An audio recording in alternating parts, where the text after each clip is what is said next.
Hi friends, welcome to SMS cook and tech சேனலில் chicken momos எப்படி பண்ணுறதுங்கிறத பார்க்கலாம். எங்களோட சேனலை ஃபஸ்ட் டைம் பார்க்குறவங்களா இருந்தால் மறக்காமல் சப்ஸ்கிரைப் பண்ணுங்கள். வீடியோ பிடிச்சிருந்தால் லைக் பண்ணுங்கள், உங்கள் ஃப்ரெண்ட்ஸுக்கு ஷேர் பண்ணுங்கள். இதுக்கு ஃபஸ்ட்டு ஸ்டஃபிங் ரெடி பண்ணணும். அதுக்கு கடாயில் 3 ஸ்பூன் அளவுக்கு எண்ணெய் விட்டுருக்கேன்.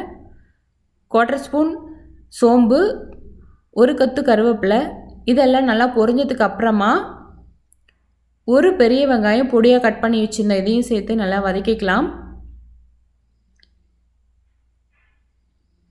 வெங்காயம் நல்லா வதங்கினதுக்கு அப்புறமா ஒரு பெரிய தக்காளி பொடியை கட் பண்ணி வச்சுருந்தேன், இதையும் சேர்த்து நல்லா வதக்கிக்கிறேன். இப்போ வெங்காயம் தக்காளி நல்லா வதங்கினதுக்கப்புறம் 1 ஸ்பூன் இஞ்சி பூண்டு விழுது, இதையும் சேர்த்து நல்லா வதக்கிக்கலாம். இப்போ நல்லா வதங்கினதுக்கு அப்புறமா 400 கிராம் போன்லெஸ் சிக்கன், இதையும் சேர்த்து நல்லா வதக்கிக்கலாம்.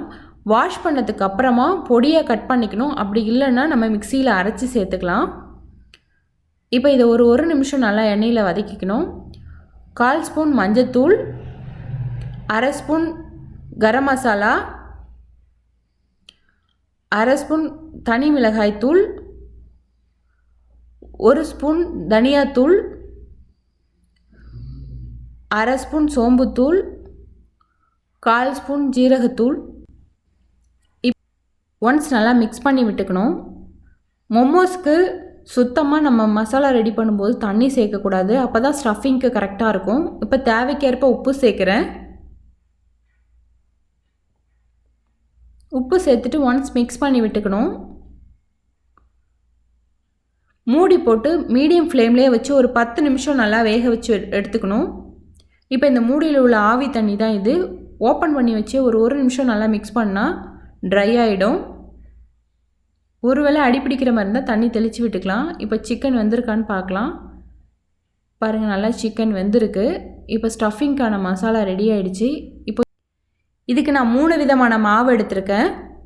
கோதுமை மாவு, கேழ்வரகு மாவு, மைதா மாவு. இதுக்கு சப்பாத்திக்கு மாவு உருட்டி வைக்கிற மாதிரி நம்ம உருட்டி வச்சுக்கணும். இப்போ மாவு நான் விரிச்சிக்கிறேன். இதுக்கு ரொம்ப தின்னாக விரிச்சிக்கணும், ரொம்ப திக்காக இருக்கக்கூடாது. ஃபோல்டிங்க்கு அப்போ தான் கரெக்டாக இருக்கும். இந்த மாதிரி நம்ம பெருசாக விரிச்சிட்டு ஒரு மூடி வச்சு நம்ம இது மாதிரி கட் பண்ணி எடுத்துக்கலாம். இந்த மாதிரி பண்ணும்போது ஈஸியாக இருக்கும். ஒருவேளை நீங்கள் கம்மியாக மாவு எடுத்துகிட்டு நீங்கள் சப்பாத்திக்கு தட்டுற மாதிரி கூட தட்டிக்கலாம். இந்த மாதிரியே எல்லா மாவையும் நான் கட் பண்ணி எடுத்துக்கிறேன். அண்ட் டேஸ்ட்டு கோதுமை மாவுலையும் கேழ்வரகு மாவுலையும் பண்ணும்போது கொஞ்சம் டேஸ்ட் டிஃப்ரெண்ட்டாக இருக்கும். ஹெல்த்தியாக வேணும் நீங்கள் இந்த மாதிரி பண்ணிக்கலாம். கேழ்வரகு மாவுக்கு ஸ்வீட் காம்பினேஷன் நல்லாயிருக்கும். இந்த மாதிரி நம்ம கட் பண்ணி வச்சதுக்கப்புறம் 10 to 15 மினிட்ஸில் ஸ்டஃபிங் ரெடி பண்ணிடணும், இல்லாட்டி ஓரெல்லாம் காஞ்சி போயிடும். இப்போ சுற்றி கொஞ்சமாக தண்ணி தடவிட்டு மசாலா சென்டரில் வச்சிடணும்.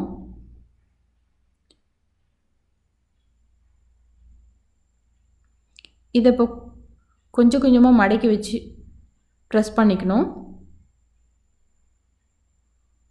உங்களுக்கு எந்த மாதிரி ஃபோல்டிங் ஈஸியாக இருக்கோ அதை நீங்கள் ஃபாலோ பண்ணிக்கலாம்.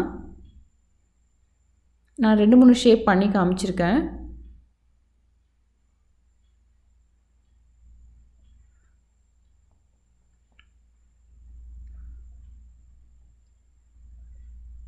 ஃபஸ்ட்டு 2-3 வாட்டி பண்ணும்போது கஷ்டமாக இருக்கும், அப்புறம் ஈஸியாக இருக்கும். இந்த ஃபோல்டிங் நம்ம சோமாசு செய்வோம்ல, அந்த மாதிரி தான். இது ரொம்பவே ஈஸி.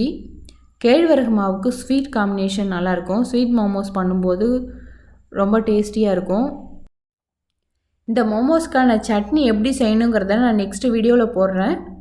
அது இப்போ போட்டால் ரொம்ப லென்த் ஆகிடும். இப்போ இன்னொன்று நான் ரோஸ் அந்த ஷேப் பண்ணுறேன். இல்லை ஸ்டஃபிங் கம்மியாக வச்சுட்டு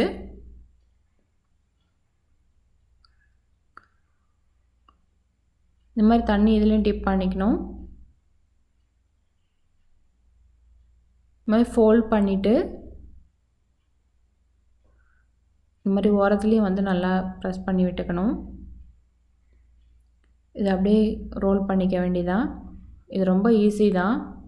இது மாதிரி டிஃப்ரெண்ட் ஷேப்பில் குழந்தைங்களுக்கு செஞ்சு கொடுக்கும்போது கொஞ்சம் என்ஜாய் பண்ணி சாப்பிடுவாங்க.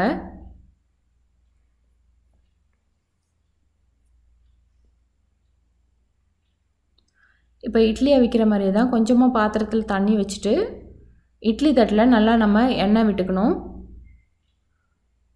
எண்ணெய் விட்டுட்டு நல்லா தடவிக்கணும். அப்போ தான் ஒட்டாமல் இருக்கும். இப்போ மோமோஸ் எல்லாத்தையும் எடுத்து வச்சுட்டு உள்ளே வச்சு மூடி போட்டு ஒரு 10 நிமிஷம் நல்லா வேக வச்சு எடுத்துக்கணும். இப்போ நல்லா வெந்துடுச்சு.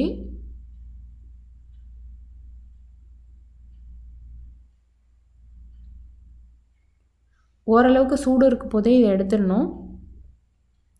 இப்போ இதே மாதிரி எல்லாத்தையுமே எடுத்துக்கிறேன்.